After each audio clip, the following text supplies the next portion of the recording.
I was wondering if you could talk about when you were younger and first starting out with film, how you found a community of filmmakers to work with, because sometimes you have a friend that you're compatible working with, but the ideas are different, and how to find people on the same wavelength as you. Well, I have to say the first community of filmmakers I found is going to surprise you because it was my family. Because my sister Martha, can I say it? Can I say it? She's going to give me a French one. When she was a teenager, would sometimes say she went to a movie that she didn't go to. So, you know, to go out with friends, she would say, I'm going to a movie, and maybe she was going somewhere else. And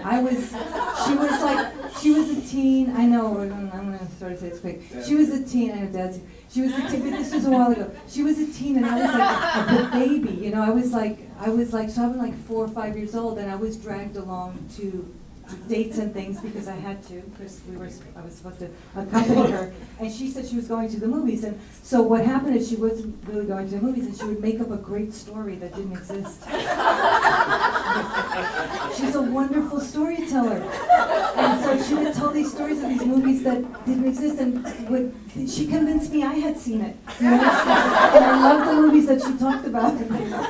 So that, and also all the women in our family really were wonderful storytellers, and when they, you know, if they were telling the story of somebody in our family or their girlfriend or something who something happened to, they would become actors and they would reenact it, and maybe some of you folks here in the room understand what I'm saying. It's they're wonderful actors in our families, and there's a great appreciation for telling a really good story so that it has you know, it's funny, or in 1 minute you're laughing telling the story, the next minute you're crying telling the story, because it's very, very emotional and very, very dramatic. So I already grew up with that. I did not have to acquire any dramatic sense. I had it.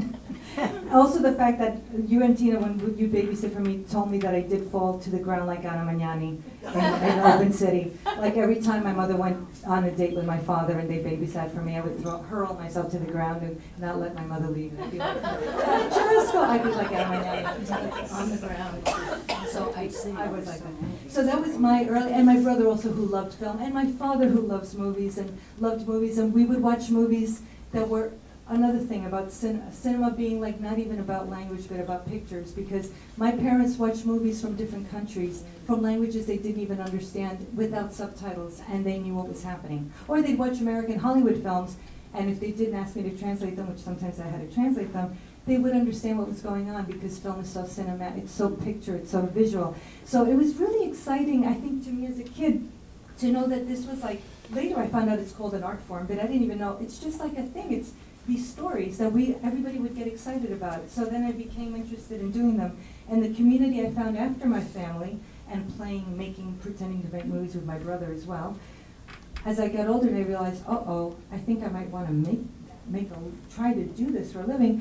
Then I went to Queens College, where I majored in communications and took some film courses. And then from there I went to NYU, and I did find the community to actually make the films.